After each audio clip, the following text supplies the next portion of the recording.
Yo soy Cintia Dávalos y a nombre del titular de este espacio, el doctor Leonardo Curcio, le doy la más cordial bienvenida y lo invito a que se quede con nosotros en esta próxima hora para mantenerse bien informado. Comenzamos con la información. La Corte Suprema de Colorado retiró de la papeleta de las elecciones primarias presidenciales del estado a Donald Trump. Declaró que no puede postularse como candidato a la Casa Blanca en virtud de la cláusula de insurrección de la Constitución de Estados Unidos. En otras cosas, un tribunal de apelaciones de Estados Unidos suspendió temporalmente la autorización que se había dado al gobierno de Joe Biden para retirar el alambrado con púas que Texas colocó en su frontera con México. Y el gobierno de México impugnará la ley promulgada por el gobernador de Texas, Greg Abbott, contra migrantes indocumentados. Escuchemos. Se está haciendo ya un trámite Relaciones Exteriores para impugnar esta ley y además nosotros vamos a estar siempre en contra de estas medidas.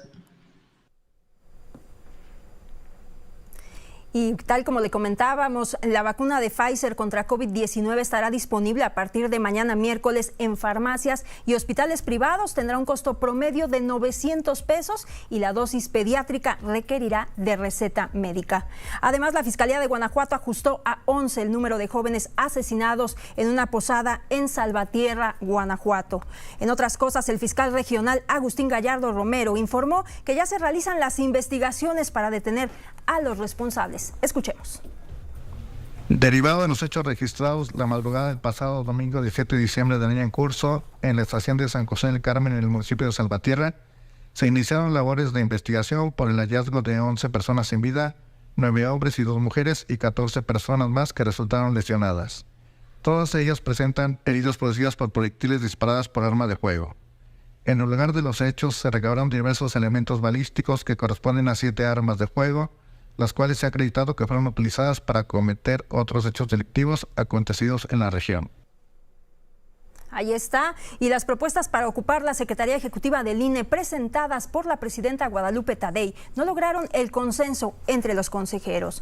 En más información, esta tarde se registraron bloqueos en la carretera Guadalajara-Tepatitlán tras un enfrentamiento entre civiles armados y elementos de la Guardia Nacional, esto en un municipio de Jalisco. La audiencia de la etapa intermedia contra 13 personas acusadas de participar en el ataque a nuestro compañero Ciro Gómez Leiva fue diferida hasta el 7 de febrero. Por otro lado, la Fiscalía de Michoacán detuvo a Brian Quintero, ex líder de autodefensas de Michoacán, por su presunta responsabilidad en el asesinato del ex líder de las autodefensas, Hipólito Mora. Y una familia ecuatoriana integrada por 8 personas fue reportada como desaparecida el pasado 10 de diciembre. El gobierno de Zacatecas desmintió que su última ubicación haya sido en Fresnillo y puntualizó que fue en Durango. De eso y mucho más le tendremos más adelante, así que lo invito a que se quede con nosotros. Ya saben, nos puede seguir a través de redes sociales como @soycindávalos. Voy a una pausa, regreso. De la noche con 8 minutos y me da mucho gusto poder saludar a mi compañero de Grupo Fórmula, corresponsal en Estados Unidos, Francisco Villalobos. Muy buenas tardes, Francisco, ¿cómo estás? ¿Cómo estás, Cintia? Hubieras dejado más a Celine Dion. Esa rola sí me llega para que veas, hombre. Está bien bonita la de My Heart Will Go On. No, Francisco, queremos escucharte con la información acerca de Trump, que está dando mucho de qué hablar en este momento. Sí, mira, una decisión histórica de lo que pasó el día de hoy en la Suprema Corte de Justicia del Estado de Colorado. Una decisión en la cual quita, por el momento, a Donald Trump por la primera vez que un candidato a la presidencia, o en este caso un precandidato a la presidencia de los Estados Unidos es removido de la boleta electoral debido a su participación en una supuesta insurrección. Pero vamos a poner las cosas en contexto. Okay. La enmienda número 14 de los Estados Unidos se ratifica en 1868 y el artículo 3 del mismo dice claramente: cualquier oficial de los Estados Unidos que haya tomado el juramento ante la Constitución, llámale de un soldado raso hasta el mismísimo presidente de la República, si esa persona, hombre o mujer, participa en un acto de insurrección en contra de los Estados Unidos de América, queda automáticamente descalificado para poder tener un cargo público. Hay que recordar que el presidente Donald Trump, pues obviamente había tomado el juramento como presidente de los Estados Unidos y iba de salida, y el 6 de enero del 2020, con su discurso que lo reportamos desde su principio allá a las afueras de la Casa Blanca, incitando la insurrección que sucedió el 6 de enero en contra del Capitolio, tratando de impedir la transferencia pacífica del poder a su sucesor Joe Biden, automáticamente lo hizo líder del mismo, y según la Corte Suprema de Justicia del Estado de Colorado, con un voto, ojo, por mucho que Colorado ha sido un estado demócrata en los últimos 30 años, esta decisión fue 5-4, o sea, no fue unánime. Sí. Una decisión fue una decisión la cual fue dividida, por mucho que estos jueces, la gran mayoría de ellos fueron colocados ahí por gobernadores demócratas, Cintia, está dividida, y la razón por que está dividida esta decisión, aunque la mayoría votó en contra de Donald Trump, es porque Donald Trump, sí, o sea, vimos el discurso, claro que vimos, y todo el mundo lo vimos, lo que dijo Donald Trump, y que ahora sí que pues, las vías de televisión, eso no puede asumir que es culpable, pero ninguna corte, ningún jurado lo ha declarado culpable, porque el juicio no termina, y es por eso que muchos analistas dicen que es prematuro tomar decisión en su contra. Por su parte, los abogados del presidente Trump tienen hasta el 10 de enero para presentar su apelación ante la Corte Suprema de Justicia de la Nación, para que escuchen su caso, y depende de qué analista hables tú, ya sea con los de Yale, ya sea con los de Harvard, pero están divididos en el tema, precisamente por lo que te acabo de mencionar.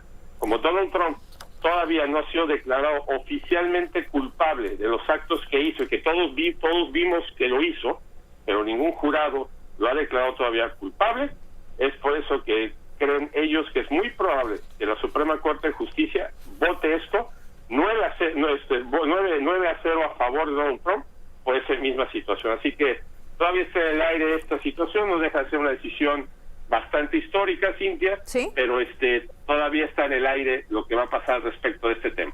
Así es, Francisco, una decisión sin precedentes que podría alterar el futuro político, por supuesto. No ha habido reacciones por parte de Donald Trump, ¿cierto?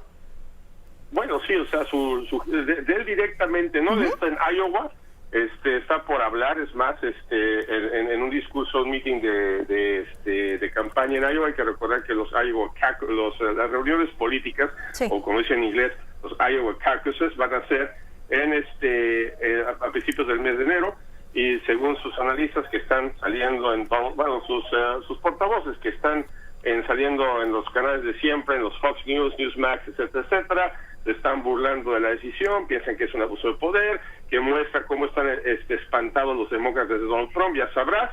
Y uno que sí me preocupó es de que dijo que el hecho de que la Suprema Corte de Justicia se atreva a quitar a Donald Trump de la boleta electoral sin que haya habido un juicio en su contra, puede causar una situación en la cual que millones, hay que recordar que millones lo apoyan, puede uno argumentar que no son tantos como los millones que apoyan a Joe Biden, aunque las encuestas digan lo contrario, pero que millones se queden sin votar, y eso puede causar violencia, y que la Corte Suprema de Justicia tiene que ser bastante juiciosa al respecto de si se van a atrever de quitar a un candidato a la boleta electoral, especialmente cuando todavía no se declara culpable en una corte de ley.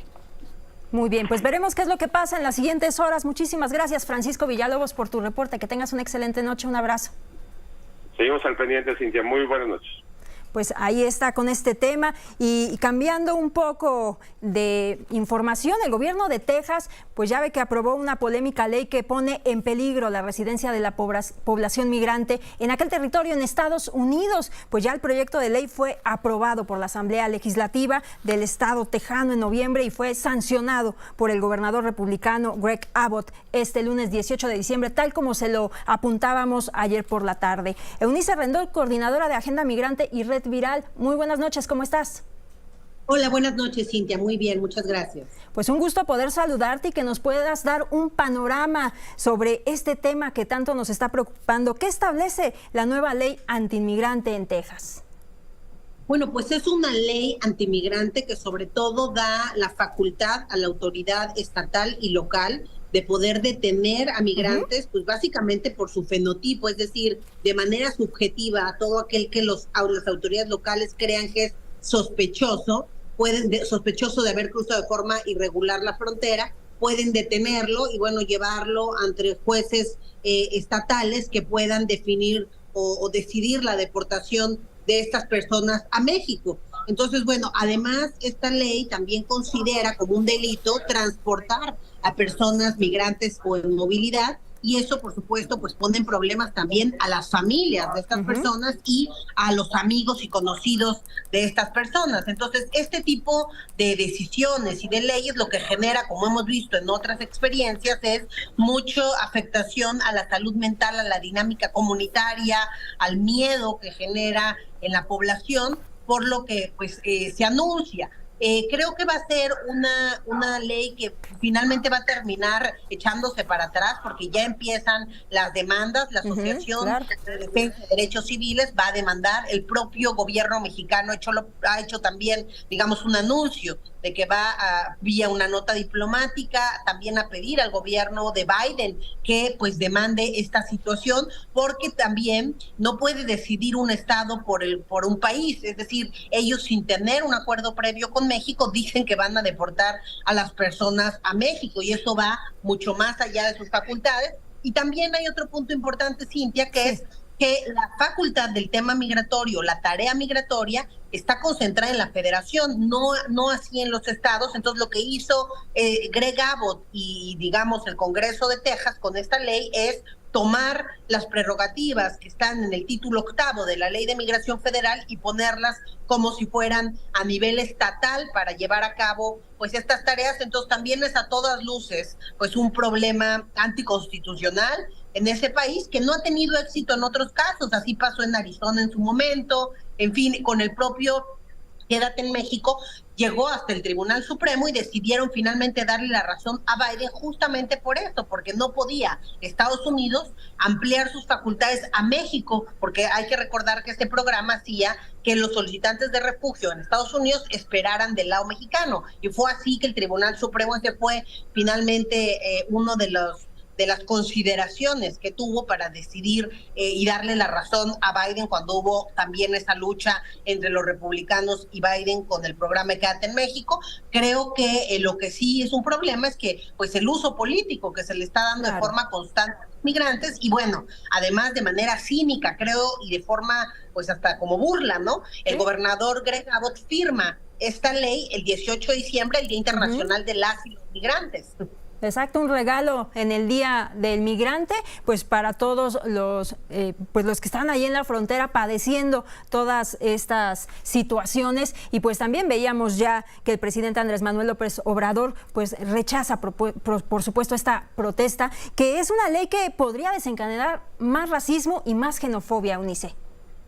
Sí, sin duda, porque como además se anuncia y él lo hace muy público, pues esto genera también en aquel que es racista, pues un sentimiento permisivo de serlo, ¿no? Hay que recordar que en la época de Trump su lenguaje impropio, xenófobo y racista hizo que crecieran 20% los crímenes de odio en contra de personas migrantes latinas. Entonces, bueno, también genera estos problemas sociales, repito. Creo que al final van a terminar echando para atrás la ley, pero el trámite y el camino, bueno, va a ser tortuoso y genera todas estas problemáticas también a nivel local. Y bueno, finalmente, y lo más importante, creo que es que este tipo de políticas, la criminalización, la securitización de la migración, pues no ha funcionado para nada, porque 2023 hemos roto todos los récords. A pesar de todas esas medidas, más personas siguen migrando porque las condiciones están complejas en sus países, porque hoy es la violencia, la persecución política y otro tipo también de elementos que entran en estas causas migratorias. Y bueno, tan solo hay que ver las cifras.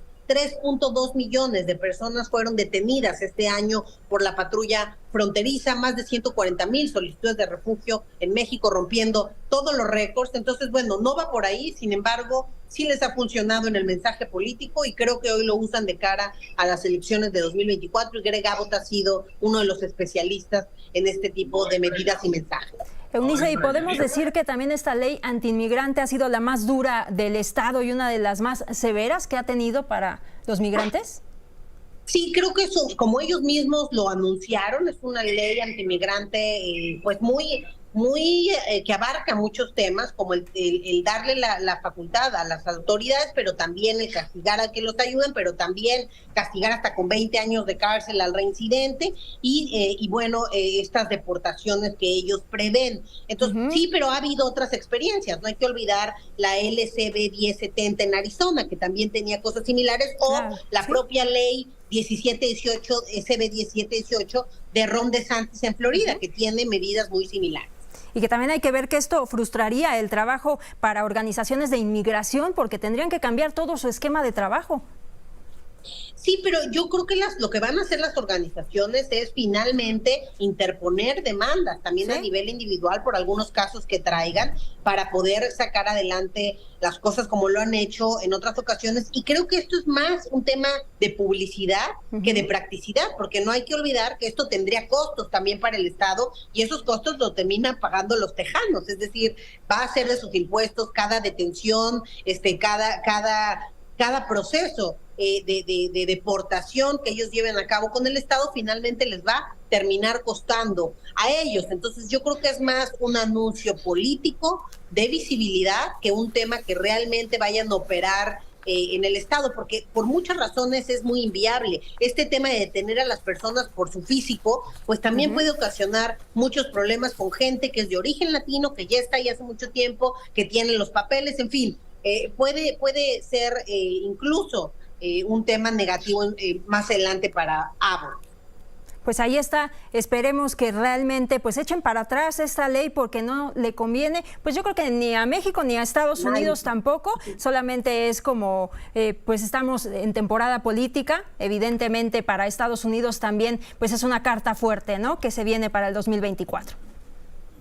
Sí, sin duda ese tema político es que está al centro y desafortunadamente otra vez en la contienda estadounidense de cara al 2024 el tema migrante va a estar al centro de la agenda. No solamente es esto, sino hace una semana Biden también se sentó y su gobierno a negociar con los congresistas republicanos para negociar el presupuesto para Ucrania, para el tema de Ucrania y Israel, a cambio de endurecer las medidas migratorias en la frontera, tanto para las deportaciones expeditas como para reducir las visas humanitarias y la cantidad de refugios que otorgan desde ese país. Pues ahí está, te agradezco mucho, Eunice Rendón, coordinadora de Agenda Migrante y Red Viral, gracias por estar con nosotros. Gracias a ti, buenas noches. Muy buenas noches, que tengas excelente día. Y bueno, también el Consulado General de Estados Unidos en Monterrey hizo este martes un llamado al gobierno de México y de los países latinoamericanos que en los últimos meses han permitido la salida de miles de personas con destino al vecino país del norte. Esto para frenar la expulsión de personas que han colapsado el sistema de aduanas y control fronterizo. Ya el funcionario del gobierno estadounidense dio a conocer que la crisis migratoria se presenta en todas las fronteras, pero principalmente en Texas y Arizona. Explicó que la detención masiva de personas que ingresan de manera ilegal a Estados Unidos ha provocado el desvío de recurso humano y financiero a atender los arrestos. Pues ahí la información acerca de los migrantes. Y ahora me da mucho gusto saludar a Andrea Meraz. Muy buenas noches, Andrea, ¿qué nos tienes? Hola, Cintia, buenas noches. Bueno, pues esta semana no será cuando el Consejo General defina quiénes serán los titulares de las áreas que en este momento tienen encargados de despacho, como se había anunciado el sábado pasado. Apenas este lunes la consejera presidente Guadalupe Tadei enlistó a María Elena Cornejo y a Miguel Ángel Patiño como propuestos para ocupar a la Secretaría Ejecutiva. Sin embargo, pues ninguno de los dos obtuvo los 8 votos necesarios en la mesa privada de consejeros. Tadei Zavala admitió que en este tema en particular de la definición de las áreas y los que son unidades de alto nivel, pues no hay todavía un consenso y hay un tema, pues sí, de bloques. Escuchamos lo que dijo.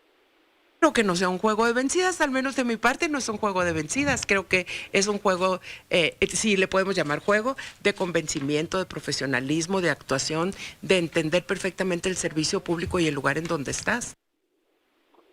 Y bueno, también en entrevista la consejera presidente manifestó que busca destrabar el nombramiento del área más importante para después hacer el análisis de otras direcciones y unidades, así lo dijo. De entrada, yo creo que hay que tener un reconocimiento a quienes están fungiendo como encargados de despacho. Sí, Andrea. Sí, y también pues finalmente niega los posicionamientos críticos a este acuerdo que la obliga a proponer funcionarios de alto nivel que indica que pues niega que se trate de una estrategia malsana de parte del bloque de 6 consejeros que aprobaron justamente este mecanismo. Así lo mencionó. Es grave que uno identifique, o cualquiera de nosotros o los que nos ven y que nos escuchan y que nos siguen, identifique que es una estrategia. Pensaré que su preocupación es real, que no la están revistiendo como preocupación y generando una estrategia malsana para la institución. Y bueno, Cintia, sí habrá Consejo General el próximo jueves, pero no se abordará ninguno de estos temas de los nombramientos. Ya te decía, no hubo consenso para nombrar secretario o secretaria ejecutiva, que es prácticamente la representación legal del instituto. Es el reporte. Muchísimas gracias, Andrea, que tengas una excelente noche. Hasta luego, buenas noches. Y déjeme recordarle que la vacuna de Pfizer contra COVID-19 estará disponible a partir de mañana miércoles en farmacias y hospitales privados. Ya a través de un comunicado, Mi Consultorio San Pablo, con la aplicación de la vacuna, dice lo siguiente. Dice: Mi Consultorio San Pablo, empresa mexicana, se suma a los esfuerzos de la industria farmacéutica de acercar a los mexicanos la vacuna actualizada contra COVID-19 y nos da datos importantes. Dice que comprometidos con la salud y el bienestar de los mexicanos, contará con la aplicación de la vacuna Pfizer en 77 sucursales. La aplicación de la vacuna tendrá un costo de 848 pesos y la aplicación estará disponible a partir de este miércoles 20 de diciembre. Para que usted lo tome en cuenta, a partir del miércoles 20 de diciembre, o sea mañana, en 77 sucursales en el Valle de México, Morelos, Querétaro y Puebla. Esto con un costo de 848 pesos sin necesidad de hacer cita. Esto es muy importante, solo con presentarse a las sucursales de Mi Consultorio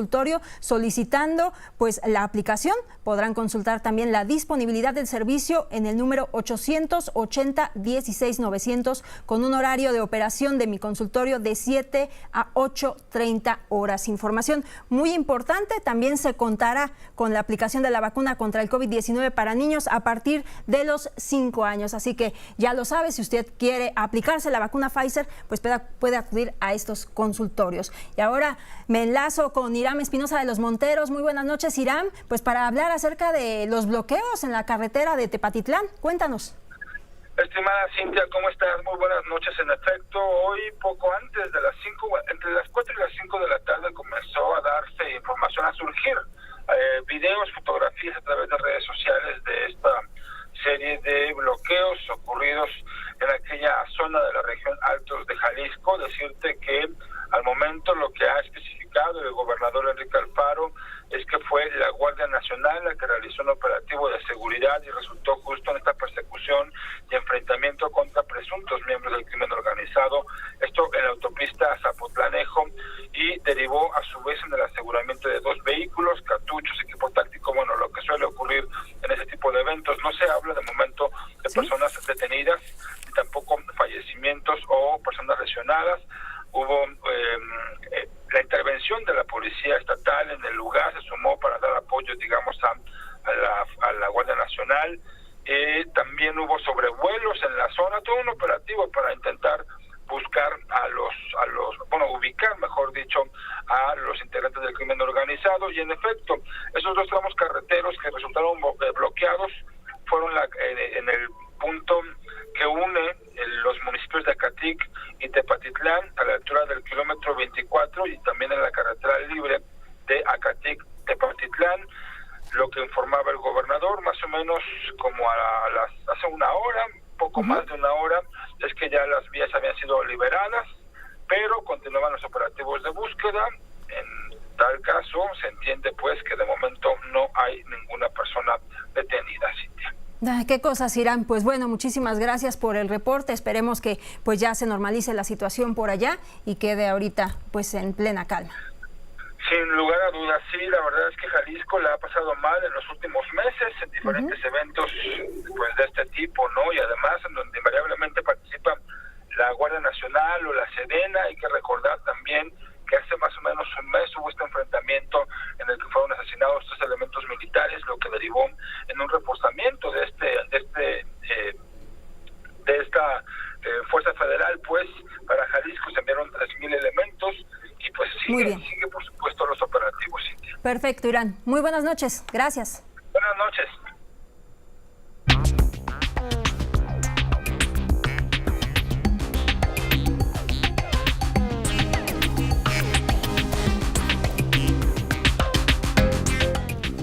Y cambiando de información, me da mucho gusto poder saludar a Teresa Vicencio. Ella es secretaria administrativa del Colegio Nacional, quien me da mucho gusto poder saludar esta noche. Teresa, ¿cómo está?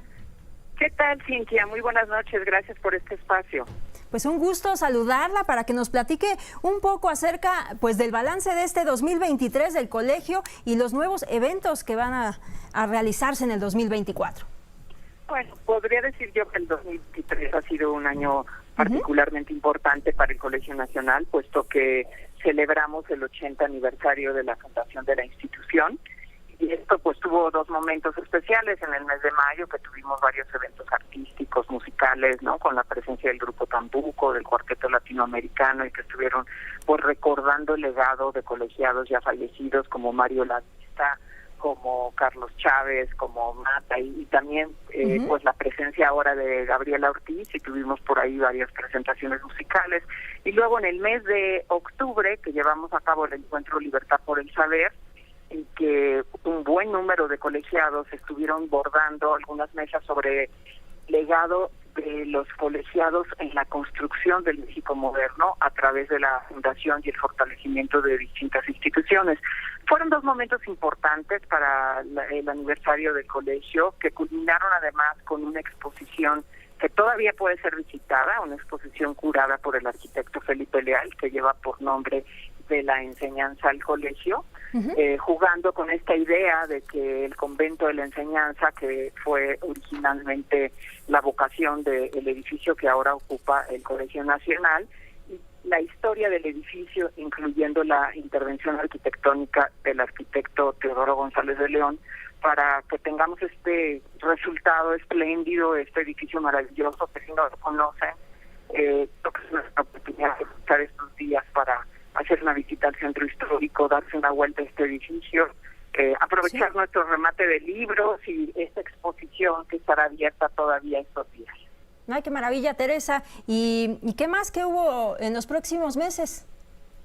Pues tenemos ya este año tuvimos más de 300 actividades que además se han fortalecido pues los públicos, tanto de manera presencial como todos los públicos virtuales que ahora se conectan en las plataformas, en la transmisión simultánea, pero también en la visita a los sitios de internet posterior, y que hace que también aumenten este auditorio a las conferencias. Y en enero pues vamos a iniciar trabajos ya el día 8 de enero, y tenemos varios pues conmemoraciones importantes. Estaremos celebrando, por ejemplo, el 10º aniversario luctuoso del poeta José Emilio Pacheco, con una lectura de poesía encabezada por el maestro Juan Villoro, acompañado por Hernán Bravo Varela.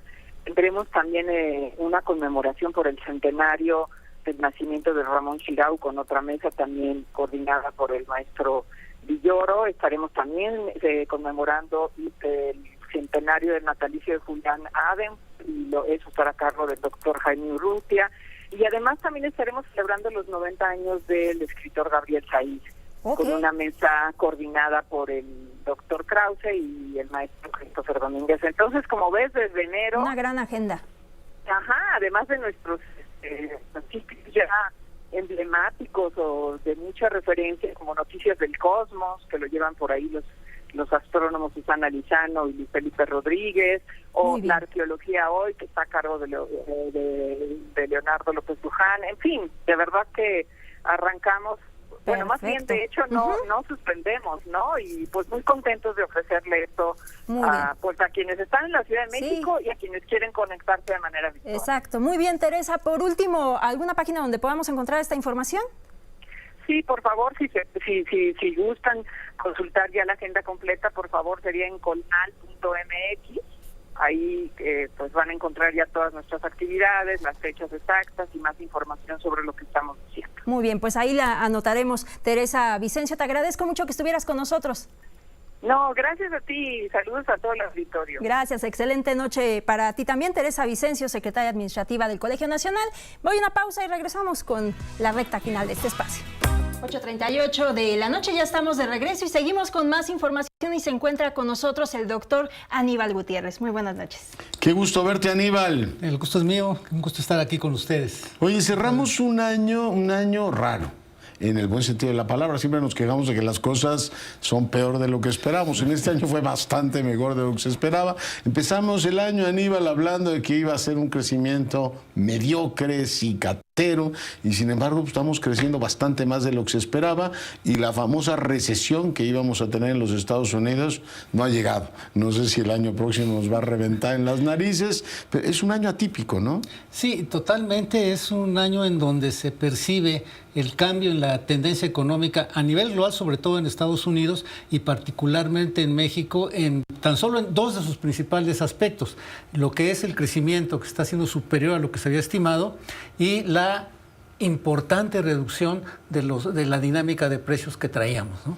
La inflación a la baja y la economía creciendo, algo que en otro momento pues no apostábamos porque se fuera a dar, ¿no? Sí, sí. Oye, el tipo de cambio ha tenido un comportamiento también muy estable. Han seguido entrando muchos dólares al país, remesas, inversión extranjera. Sí, efectivamente, esa es otra variable en donde la perspectiva no era tan optimista en términos de que se esperaba que hubiera problemas en la economía mundial, que aquí tampoco se creciera. Sin embargo, estamos viendo que varios factores, entre ellos lo que es la novedad, una importante afluencia de recursos frescos de inversión extranjera directa a México, y los ingresos para el sector financiero, lo que ha representado la abundante entrada de dólares por una sencilla razón: el manejo de la tasa de interés, en donde ampliaste tu diferencial de tasas en prácticamente 6 puntos. Tu premio por ahorrar en México es 6 puntos mayor que el que recibes en Estados Unidos. La inflación es 4 y piquito, y estás pagando, ¿cuánto? ¿12 puntos? Estás pagando casi 12 puntos, 11.50 de tasa de interés, contra la que hay en Estados Unidos, que anda por 3, 4%. Entonces, en ese sentido, lo que estás viendo es que los inversionistas extranjeros, y sobre todo los grandes fondos de inversión que manejan estos flujos, pues ven más atractivo traer el dólar, cambiarlo a pesos con un tipo de cambio que se ha estabilizado, y ganar con la tasa de interés en pesos, para posteriormente cambiarlo también con un buen tipo de cambio y llevarse sus dólares. Entonces, eso ha permitido que haya recursos y que haya una estabilidad también monetaria. Aníbal, le ha ido muy bien a la economía, particularmente a la industria, por el tirón de los Estados Unidos. La construcción tuvo un crecimiento impresionante. No sé si por efecto de las obras públicas, pero creció notablemente, ¿no? El PIB de la construcción. Que estuvo más, digamos, raquítico fue el crecimiento de los servicios, que es, hay que recordarlo, la parte más importante, proporcionalmente hablando, de la economía nacional. Sí, ahí lo que estamos viendo es que regularmente veíamos que se comenzaba a recuperar la inversión, pero la construcción seguía rezagada. Sin embargo, ahora hemos visto a partir de los últimos 2 años que la construcción se empezaba a recuperar, pero ahora precisamente en lo que ha sido 22-23, la construcción ha acompañado el crecimiento de la inversión manufacturera, por ejemplo. Otras actividades industriales también han permitido este crecimiento, y lo que estamos viendo es que por primera vez en muchos años la construcción se empata. ¿Por qué? Porque estamos teniendo este efecto del nearshoring, ¿sí? Esto es la cercanía de México, como bien dicho, ha sido, tú lo has mencionado, nuestro código postal ha permitido ser atractivos para un esquema de relocalización de la inversión, primero estadounidense, que prefiere tener sus cadenas de valor cerca y no en Asia, con todos los problemas que hubo derivados de la pandemia. Y por otro lado, incluso inversionistas asiáticos y chinos se están acercando a México para aprovechar el TEMEC, el Tratado Comercial, y entrar al mercado de Estados Unidos. Entonces, eso ha favorecido este flujo de inversiones y la perspectiva de que va a aumentar. ¿Qué ha hecho la inversión nacional?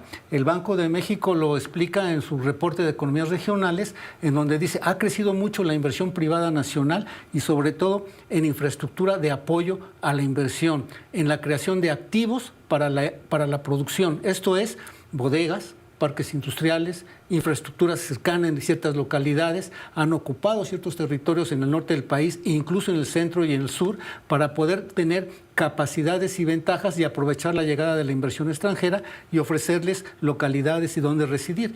Y esto ha permitido que la industria de la construcción se empate con la fuerza de la industria manufacturera. La infraestructura, sin embargo, no se ha movido al mismo ritmo, ¿no? Es decir, hay inversión en construcción, pero no necesariamente en infraestructura. Ya todos los días se quejan los que usan carreteras, por supuesto el aeropuerto, que a estas alturas parece ya obsoleto, superado, colapsado, no ha despegado lo que se esperaba del AIFA, o sea, no ha acompañado la tasa de creación de infraestructura a esta oportunidad enorme que tiene el país. Bueno, es que hay de infraestructura. Esta pequeña infraestructura de locales, por así decirlo, aunque está invitando el inversionista nacional, funciona cuando van a llegar estas. Sin embargo, la gran obra pública de infraestructura es responsabilidad del gobierno. Grandes carreteras, autopistas, aeropuertos de adeveras, ¿no? Puertos y demás. Eso es lo que ayudaría precisamente a captar toda esta inversión y sobre todo a favorecer los intercambios comerciales en un país que está globalizado como nunca. ¿Qué es lo que ha sucedido? La inversión pública, curiosamente, en nuestros mejores años, cuando se industrializa el país y cuando tuvimos que enfrentar la recesión de 2008-2009, la inversión pública como porcentaje del PIB estaba prácticamente en niveles del 6%. De ahí en adelante, de 2008-2009 a la fecha, se ha ido reduciendo y a mediados de 23 representaba solamente 2.4% del PIB y está totalmente focalizada. ¿En dónde? Lo hemos visto en Dos Bocas, ¿sí? Las refinerías que están rehabilitando, ¿sí? El Tren Maya y ahora viene el transísmico. Pero veamos la dimensión de esta inversión pública. No ha tenido la fuerza para poderse expandir y sobre todo generar ventajas competitivas en todo el país. Comprendo. Ha habido para economías regionales, Tabasco y otros estados han crecido bastante más que en otros momentos en la historia. Impresionante también el saldo del comercio exterior, la balanza comercial del país, ¿no? Más de $1 billón entre importaciones y exportaciones. Poner el énfasis en la importación de petroleros, $45,000 millones al mes de noviembre, es decir, mucha importación todavía de petróleo. No parece que ese objetivo del presidente se vaya a lograr. Pero déjame llevarte de la macro a la micro. ¿Cómo ha cambiado la vida de la gente? Por ejemplo, el mercado laboral. Han subido los salarios, se invoca mucho esto de que ha sido un momento en el cual tuvimos una gran discusión a lo largo del año de la encuesta ingreso-gasto, que la gente tiene más dinero en sus bolsillos. Y también veía, Aníbal, tú sigues puntualmente estos temas, que ha mejorado el índice de confianza del consumidor. Sí, efectivamente. Tenemos en primer lugar, hablando de las perspectivas y de la confianza, los indicadores de la confianza del consumidor se han ido recuperando después de la pandemia, pero apenas están rozando el nivel de confianza, los 50 puntos. De 50 para arriba es que hay confianza, apenas están llegando a ese punto en general. Pero hay dos indicadores de perspectivas de confianza del consumidor que sí van siempre a la vanguardia y van a la cabeza, que es una perspectiva de que las familias van a estar mejor y la perspectiva de que el país va a estar mejor. Ahí pues el discurso político también cuenta en términos de que vamos bien y estaremos mejor, y en esta idea hay esa perspectiva y esa esperanza de las familias de que nos va a ir bien, ¿no? Pero singularmente es el mejor año del sexenio. Hay el del rebote, naturalmente, después de la pandemia, que crecimos más, pero en lo singular, ¿este es el mejor año económicamente del sexenio? Este es el mejor año. Ha tenido esta administración la suerte de este cierre vinculado al nearshoring, a esta nueva relación con la inversión extranjera, porque lo que vimos fue, ojo, desde mediados de 18 la economía fue perdiendo fuerza, se fue para abajo. ¿El peor año de la administración cuál fue? 19, porque todo el tiempo fue hacia abajo. Del aeropuerto. Exactamente. Fue hacia abajo y de repente se atraviesa la pandemia y se acaba de caer esto. Incluso en un trimestre la caída de la economía fue de más de 20%, ¿sí? Anual. Después de esa caída viene el famoso rebote y aquella discusión de la palomita y la W. Lo que estamos viendo es que se dio una palomita extendida medio deforme. Nuestro recordado secretario Herrera, ¿no? Exactamente. Y luego la W también toda desfigurada, pero sobre todo en indicadores de confianza. Entonces, después de ese rebote, curiosamente la economía regresa a sus tasas de crecimiento, pero al nivel que tanto se criticaba, del 2.5%. No, pues ya ahora empieza a ser bueno. ¿No? Antes era malísimo, ahora ya es bueno. Ahora ya salió con el rostro limpio y entonces ya nos cayó bien que fuera ese crecimiento. Acuérdate que el presidente empezó el sexenio diciendo que el PIB era el Producto Interno Bruto. Sí, y acabamos con el Producto Interno Lindo, ¿no? Ahora es lindo totalmente este Producto Interno Bruto y se veía bien. Sin embargo, este cambio en la economía mundial ayuda precisamente a que a partir de 22 esto comience a crecer. Y un dato que lo acompaña es muy interesante. Los primeros años de la administración, con un discurso contra la inversión privada, el nacionalismo, la soberanía en muchos sectores, el cuestionamiento a las empresas extranjeras que habían invertido en el sector de la energía, pues la inversión extranjera en general, pues como que hizo un alto. No se fue, pero quedó ahí valorando cómo iban las cosas y prácticamente reinvertía utilidades. A partir de 22 comenzó ya a meter más nueva inversión, que era lo que me refería a recursos frescos. Llegaron recursos frescos y del total de la inversión, casi el 45% eran nuevas inversiones, lo cual estaban viendo precisamente este esquema de relocalización. Oye, y impulso. Y este año empieza pues con la llegada de Biden, ¿no?, a México. Prácticamente arrancamos con la Cumbre de Líderes de América del Norte y el presidente como que jubila toda su ley eléctrica, todos esos temas que eran motivo de confrontación. ¿Te acuerdas que en septiembre del año anterior quería todavía poner los Tigres del Norte y decir que México no se dejaba? Ya para enero era amigos, dispuestos a compartir la torta de jamón si hace falta. Exactamente, y hay que recordar el papel que jugó el embajador Ken Salazar, que prácticamente era el visitante asiduo a Palacio Nacional, ¿no?, trayendo inversionistas y demás y calmando las aguas. Iba más que ¿no?, la secretaria de Gobernación, ¿no? Exactamente, iba más que los secretarios, era mejor recibido que ellos, ¿no? Entonces, todo ese entorno favoreció precisamente que la economía tuviera un buen desempeño en estos términos de crecimiento. Ahora, en términos de la distribución del ingreso, efectivamente, el aumento al salario mínimo ha sido importante y hay un grupo de población que se ha beneficiado sin duda con ello. Sin embargo, en veces de salario mínimo, ¿qué es lo que ha sucedido? Mientras que el crecimiento del salario mínimo ronda niveles del 80%, nominal en su crecimiento, pues el salario promedio del Seguro Social solo ha crecido un 40-50%. Esto es, se han ido rezagando con respecto al salario mínimo los demás salarios. ¿Y eso a qué te lleva? Que hoy tengas de cada 100 mexicanos que salen a trabajar, prácticamente 70 ganan entre 0 y 2 salarios mínimos. Ahí se ha concentrado el trabajo, ahí se ha encontrado el salario, ¿no? 40 millones de personas, ¿no? Exactamente. Y eso con cualquiera de las dos mediciones que sacó el INEGI, tú tienes esto, 70% de la población que hoy está ocupada gana entre 0 y 2 salarios mínimos. Y ese es precisamente el drama, una pauperización del trabajo y sobre todo ese corrimiento en veces de salario mínimo donde prácticamente las personas que ganan lo mínimo han aumentado en 11 millones los trabajadores. Déjame moverte, porque nos quedan unos minutitos más, a temas más estructurales de la vinculación entre economía y sociedad. La informalidad en este país forma parte del paisaje como el ajusco aquí en el Valle de México, es decir, a ver, así es México y no va a cambiar. Yo recuerdo que ha habido intentos, particularmente en administraciones anteriores, por meter a la formalidad a la gente. Este año terminamos con datos malos en ese frente. Informalidad en general y la informalidad laboral sigue siendo muy alta. O sea, estamos hablando de casi 6 de cada 10 que trabajan. Y en estados como Guerrero y Oaxaca, el 80%. O sea, ya la informalidad es parte de nuestra vida.